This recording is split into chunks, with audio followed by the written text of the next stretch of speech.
Daily post Haryana देख रहे हैं पर मैं हूं आपके साथ आकृति वर्मा। जहां एक तरफ किसानों की ओर से सरकार के खिलाफ लड़ाई लड़ी जा रही है, तो वहीं दूसरी तरफ अब ट्विटर के पूर्व सीईओ जैक डॉर्सी का एक बड़ा बयान सामने आया है। उनकी ओर से सरकार पर गंभीर आरोप लगाए गए हैं कि जिस वक्त भारत में सरकार की ओर से कृषि कानून लागू किए गए थे, उस वक्त सरकार की ओर से उन पर दबाव बनाया गया था कि भारत में ट्विटर को बंद कर दिया जाएगा। देखिए report. Social media platform Twitter के पूर्व सीईओ जैक डॉर्सी ने भारत सरकार पर गंभीर आरोप लगाए हैं।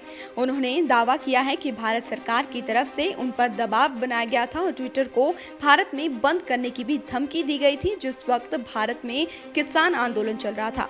आपको बता दें कि एक यूट्यूब चैनल पर दिए गए इंटरव्यू के दौरान ऐसा जैक डॉर्सी द्वारा कहा गया। इस दौरान उनसे कई सवाल पूछे गए और इन्हीं सवालों में से एक सवाल ये था कि क्या कभी किसी सरकार की तरफ से उन पर दबाव बनाने की कोशिश की गई है।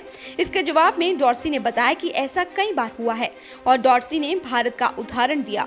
डॉर्सी ने कहा कि सरकार की तरफ से उनके कर्मचारियों के घरों पर छापेमारी की बात कही गई और साथ ही नियमों का पालन नहीं करने पर ऑफिस बंद करने की भी धमकी दी गई थी। डॉर्सी ने कहा कि ये सब भारत जैसे लोकतांत्रिक देश में हुआ।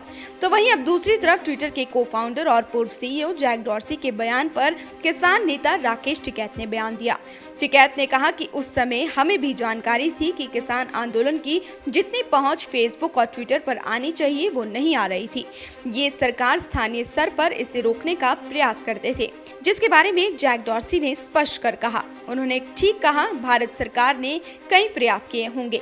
आपको बता दें कि नवंबर 2020 में भारत सरकार ने देश में 3 कृषि कानून लागू किए थे।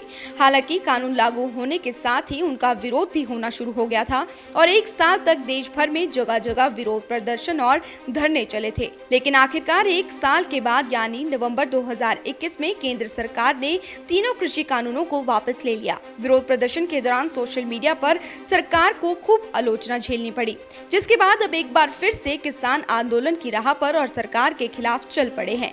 अब देखने वाली बात ये होगी कि क्या ये आंदोलन भी पिछले किसान आंदोलन का रूप लेगा या नहीं।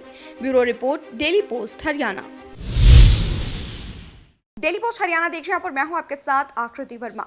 जहां एक तरफ किसानों की ओर से सरकार के खिलाफ लड़ाई लड़ी जा रही है, तो वहीं दूसरी तरफ अब ट्विटर के पूर्व सीईओ जैक डॉर्सी का एक बड़ा बयान सामने आया है। उनकी ओर से सरकार पर गंभीर आरोप लगाए गए हैं कि जिस वक्त भारत में सरकार की ओर से कृषि कानून लागू किए गए थे, उस वक्त सरकार की ओर से उन पर दबाव बनाया गया था कि भारत में ट्विटर को बंद कर दिया जाएगा। देखिए report. Social media platform Twitter के पूर्व सीईओ जैक डॉर्सी ने भारत सरकार पर गंभीर आरोप लगाए हैं।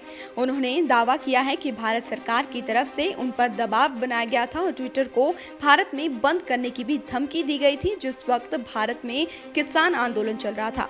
आपको बता दें कि एक यूट्यूब चैनल पर दिए गए इंटरव्यू के दौरान ऐसा जैक डॉर्सी द्वारा कहा गया। इस दौरान उनसे कई सवाल पूछे गए और इन्हीं सवालों में से एक सवाल ये था कि क्या कभी किसी सरकार की तरफ से उन पर दबाव बनाने की कोशिश की गई है। इसके जवाब में डॉर्सी ने बताया कि ऐसा कई बार हुआ है और डॉर्सी ने भारत का उदाहरण दिया। डॉर्सी ने कहा कि सरकार की तरफ से उनके कर्मचारियों के घरों पर छापेमारी की बात कही गई और साथ ही नियमों का पालन नहीं करने पर ऑफिस बंद करने की भी धमकी दी गई थी। डॉर्सी ने कहा कि ये सब भारत जैसे लोकतांत्रिक देश में हुआ। तो वहीं अब दूसरी तरफ ट्विटर के को-फाउंडर और पूर्व सीईओ जैक डॉर्सी के बयान पर किसान नेता राकेश टिकैत ने बयान दिया। टिकैत ने कहा कि उस समय हमें भी जानकारी थी कि किसान आंदोलन की जितनी पहुंच फेसबुक और ट्विटर पर आनी चाहिए वो नहीं आ रही थी। ये सरकार स्थानीय स्तर पर इसे रोकने का प्रयास करते थे, जिसके बारे में जैक डॉर्सी ने स्पष्ट कर कहा। उन्होंने ठीक कहा, भारत सरकार ने कई प्रयास किए होंगे। आपको बता दें कि नवंबर 2020 में भारत सरकार ने देश में 3 कृषि कानून लागू किए थे। हालांकि कानून लागू होने के साथ ही उनका विरोध भी होना शुरू हो गया था और 1 साल तक देश भर में जगह जगह विरोध प्रदर्शन और धरने चले थे। लेकिन आखिरकार 1 साल के बाद यानी नवंबर 2021 में केंद्र सरकार ने तीनों कृषि कानूनों को वापस ले लिया। विरोध प्रदर्शन के दौरान सोशल मीडिया पर सरकार को खूब आलोचना झेलनी पड़ी, जिसके बाद अब एक बार फिर से किसान आंदोलन की राह पर और सरकार के खिलाफ चल पड़े हैं। अब देखने वाली बात ये होगी कि क्या ये आंदोलन भी पिछले किसान आंदोलन का रूप लेगा या नहीं। Bureau report, daily post Haryana.